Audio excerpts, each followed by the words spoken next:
There was once a poet who lived all alone by the sea. He had built for himself a little house of boulders mortised in among the rocks, so hidden that it was seldom that any wayfarer stumbled upon his retreat. Wayfarers, indeed, were few in that solitary island, which was for the most part covered with thick beech woods, and had for its inhabitants only the wild creatures of the wood and water, and the strange, unearthly shapes that none but the poet's eyes could see. The nearest village was miles away on the mainland, and for months at a time the solitude would be undisturbed by the sound of human voice or footstep, which was the poet's idea of happiness.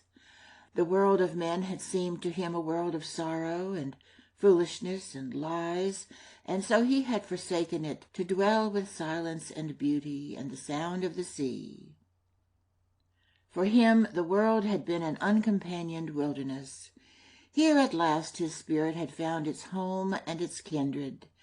The speech of men had been to him a vain confusion, but here were the voices he had been born to understand, the elemental voices of earth and sea and sky, the secret wisdom of the eternal.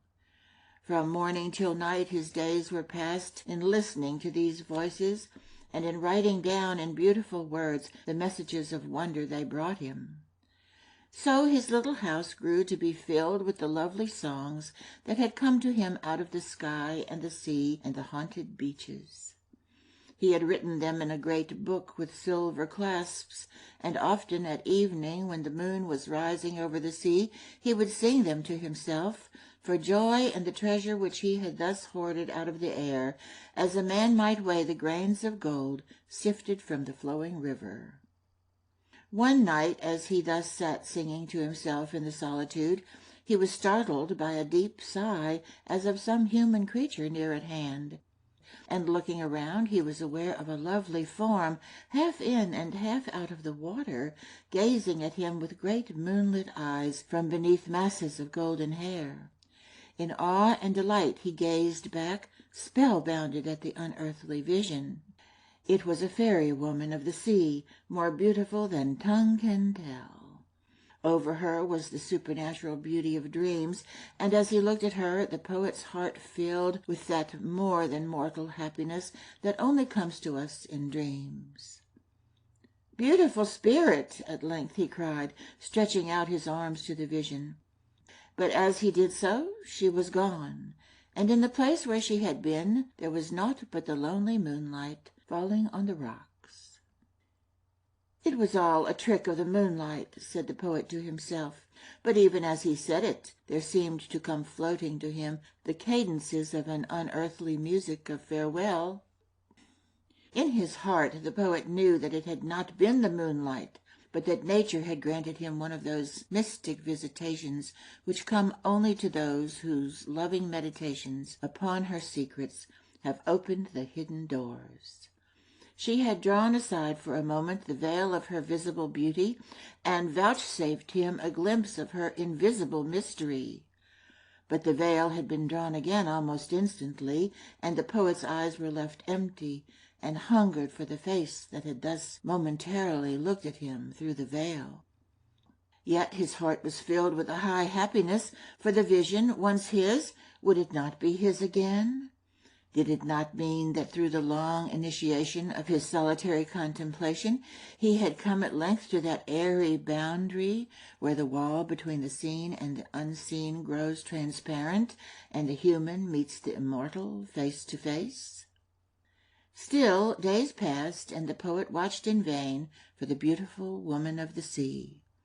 She came not again for all his singing, and his heart grew heavy within him.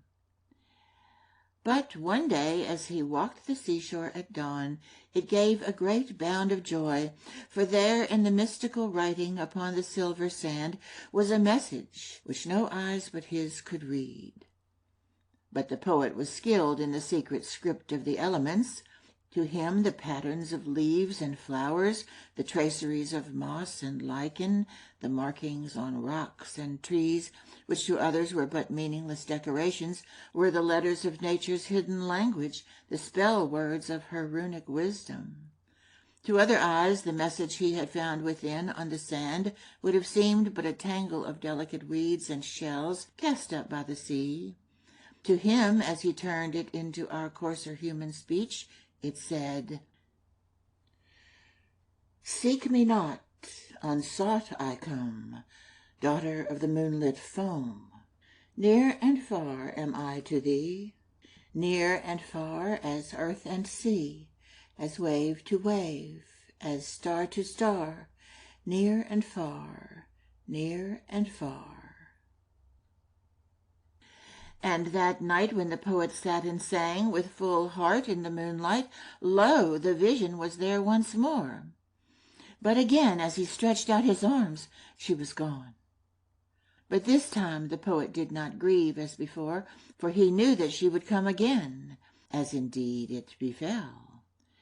When she appeared to him the third time, she had stolen so near to his side that he could gaze deep into her strange eyes as into the fathomless moonlit sea, and at the ending of his song she did not fade away as before, but her long hair fell all about him like a net of moonbeams, and she lay like the moon herself in his enraptured arms.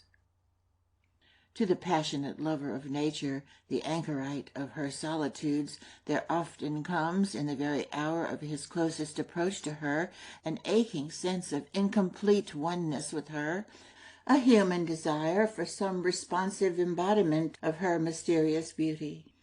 And there are ecstatic moments in which nature seems on the tremulous verge of sending us a magic answer, moments of intense reverie where the woods seem about to reveal to us the inner heart of their silence, in some sudden shape of unimaginable enchantment, or the infinite of the starry night take form at our side in some companionable radiance.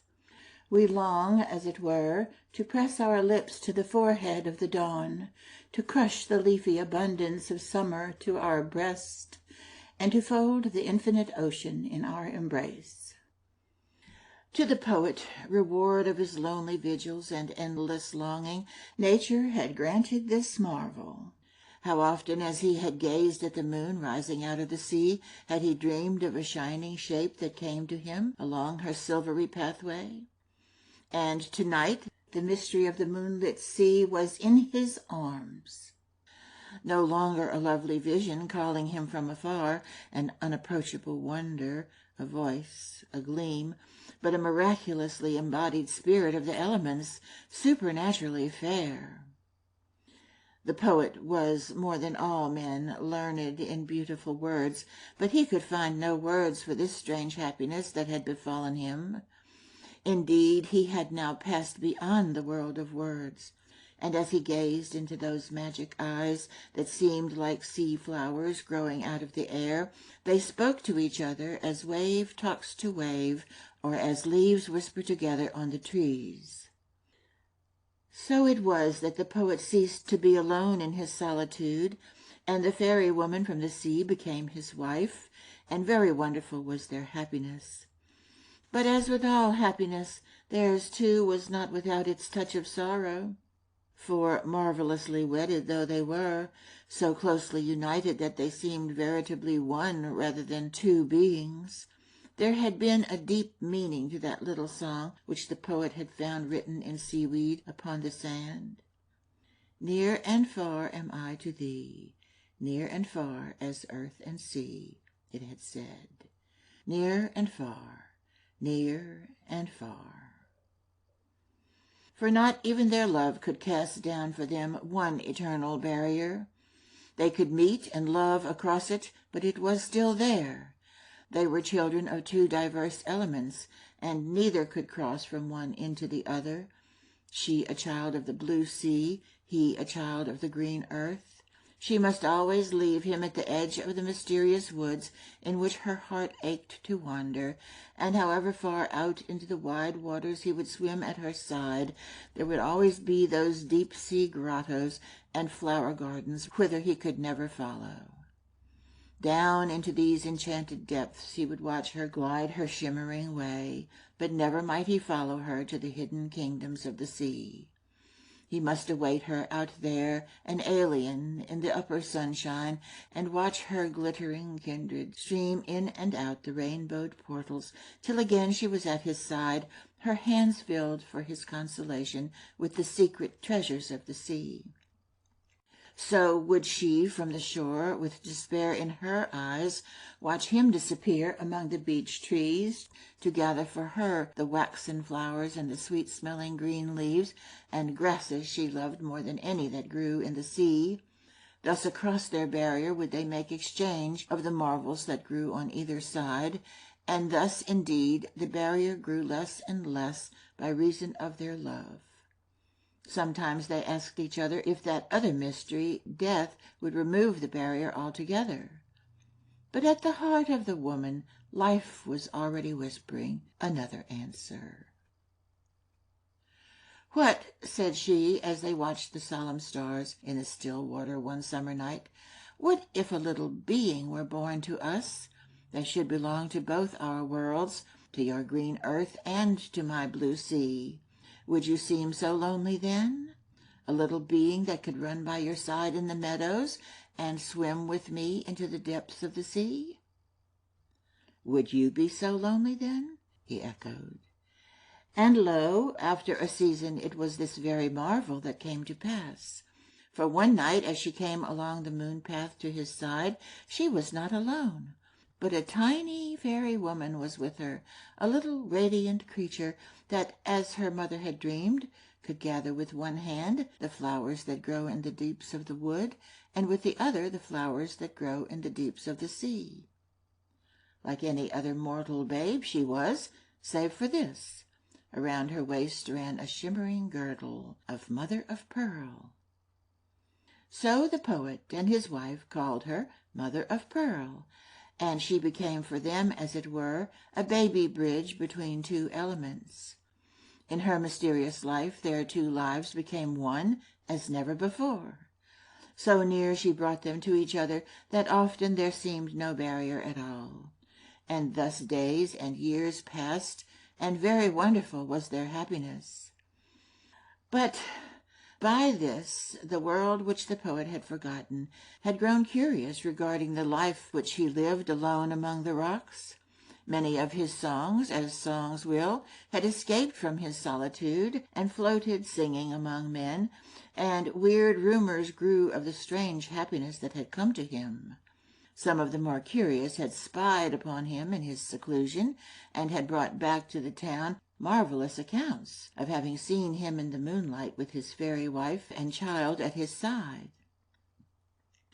And after its fashion the world had decided that here was plainly the work of the devil, and that the poet was a wizard in league with the powers of darkness. So the ignorant world has ever interpreted the beauty it could not understand and the happiness it could not give. Thus a cloud began to gather, of which the poet and his mer-wife and little mother-of-pearl knew nothing. And one evening at moonrise, as they were disporting themselves in their innocent happiness by the sea, it burst upon them from the beech trees with a gathering murmur and a sudden roar. A great mob, uttering cries and waving torches, broke from the wood and ran toward them.